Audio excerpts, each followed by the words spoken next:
My name's Grant Blashki, I'm a GP, and today we're going to be talking about the slow breathing exercise.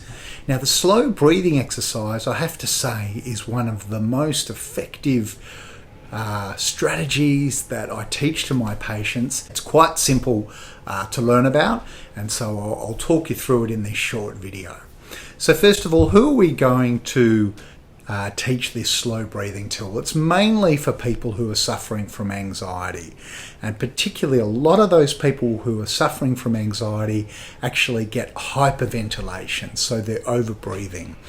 I'd just like to add there that sometimes people think hyperventilation will be really obvious and that the patient will be sitting there going well, actually, that's often not the case. Often they're just a bit stressed and they're not even aware of it themselves, but they're doing this shallow, fast breathing up in the top of their chest, just quietly over breathing. You can sometimes hear it, but it causes a whole lot of problems, which I'll talk to you about.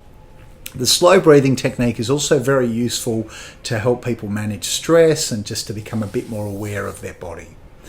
So there's good reasons to use the slow breathing technique. One of the things that I find very useful about it is that people who've got that secondary anticipation that they might have a panic attack, or who have developed what we call panic disorder, where they've become phobic or agoraphobic about particular situations because they're scared they're going to get a panic attack. It's wonderful if they've got this simple strategy. All they need is a watch or a clock on their phone, and they can quietly do this exercise and avert a whole panic attack. So let's talk a bit more about it. So what happens with panic attacks is something sets people off. Often they've got a baseline level of anxiety and something has caused a bit of stress or upset, and people get what we call a sympathetic nervous system response, so that they get release of adrenaline and their heart rate goes up and their pulse rate and their breathing goes up, and they start to notice the physical sensations. Often they will feel a bit dizzy or faint. They might notice that their heart is pounding. They might feel a bit short of breath. They often might feel a bit unreal or a bit spaced out. And then what happens is they get this secondary thought process in their mind where they go, oh my God, I'm going to faint. Or, oh my gosh, I'm going to have a heart attack. I'm not going to be able to breathe. Or I'm going to pass out and it's going to be so embarrassing. And that thinking sets off even more sympathetic nervous system. And of course, then they overbreathe more and get more of these symptoms. So although a panic attack can sound like something quite trivial, it can be terrifying for people. They literally think they're going to die. And it is one of the most awful experiences that is very common in the community and is very problematic. So what can we do about it? When people overbreathe, there's a whole lot of secondary effects that have. Now, for those of you who studied biology at school, you may remember that we breathe in oxygen and we breathe out carbon dioxide. Now, when you overbreathe, you start breathing out too much carbon dioxide, and this will cause a whole lot of the secondary symptoms: lightheadedness, dizziness, chest pain, tingling in the hands and feet, tingling around the lips, very common. And these are a lot of the symptoms. Some people get really, feeling quite terrible with these symptoms. So why does this happen? Well, ultimately, that biological part of ourselves, which is designed to, manage attacks in a sort of a natural environment, a lion coming out or a snake coming out of us. And we have an automatic emergency system called the sympathetic nervous system, which gets us ready to fight or to run away. Now, the problem is that this system, when you think about what it does, is it increases adrenaline, it makes your heart go faster, makes your pupils dilate, and it gets you ready to run away or fight. Now, the problem with anxiety and panic attacks is this system can get set off inappropriately. So it might get set off in a public speaking situation or a situation in which the person feels they can't escape. might be like a lift or a plane or public transport or any situation where they feel trapped in some way. So this is the basis of the panic attack and what happens. So what can you do as a health professional to help people with this? So you can teach them a basic diaphragmatic slow breathing technique, and I'll talk to you a little bit about that. So the first thing you need to do is to explain some of this story that I've just explained to you to the patient. So you can put it in terms that you think will make sense to them. You can talk about, the flight or fright response. You can talk about the sympathetic nervous system, but you need to explain to them that is their breathing that is causing a lot of the problem.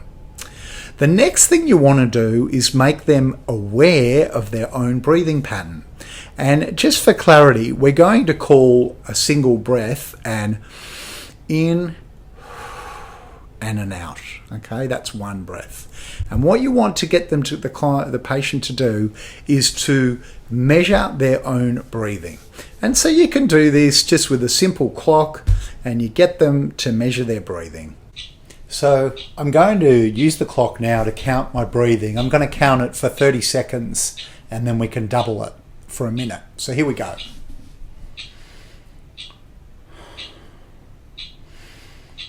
So they sit there, in, out. And you see how many breaths they do in a minute.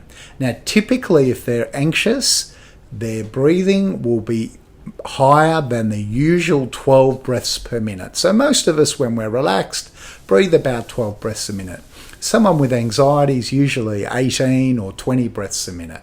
So it's useful for them to just become aware of that, because as I said, the hyperventilation's often not obvious. So this is something that they need to understand.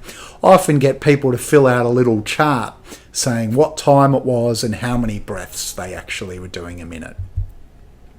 Next, you explain the slow breathing technique. Now, there's a few things I tell people.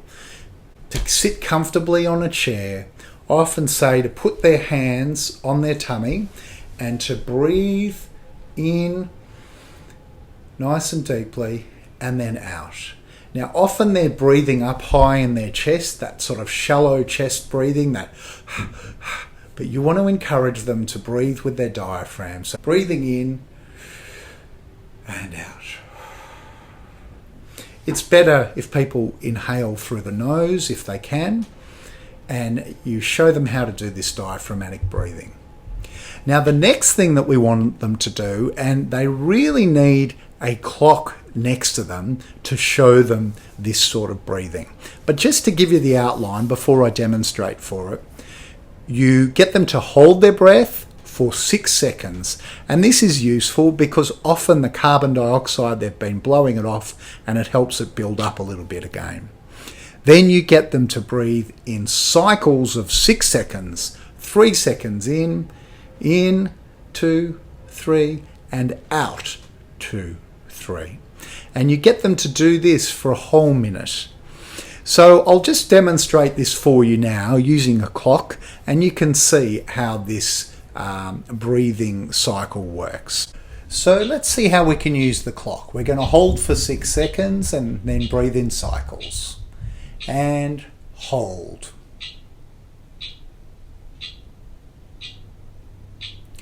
In, out. In, out. In, out.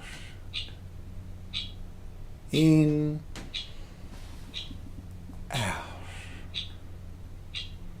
In, out. In,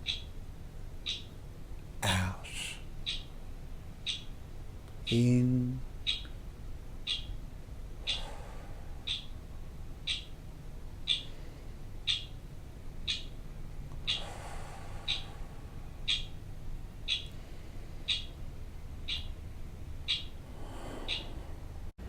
once they have done this breathing exercise, I ask them to count their breathing again.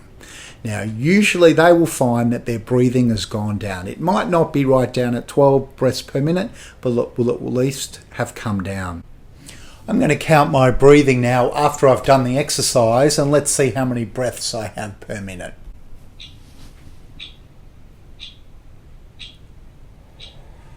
Right, so that was 6 in 30 seconds. So that's 12 breaths a minute. Now, there are a couple of other things that you need to tell them.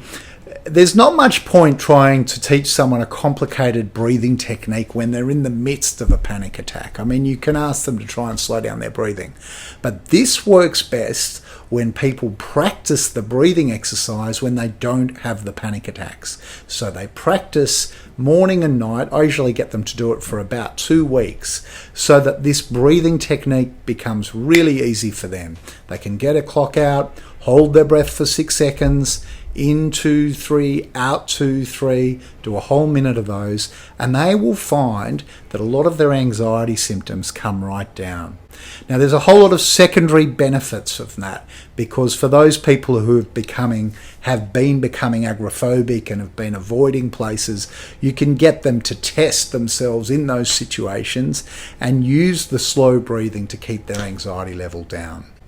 So I think that the slow breathing technique is a very useful exercise. It's not the only treatment for anxiety problems. Sometimes we need to use an approach called cognitive behavioral therapy. Sometimes we use medications, but it's certainly something that I find very helpful with my patients.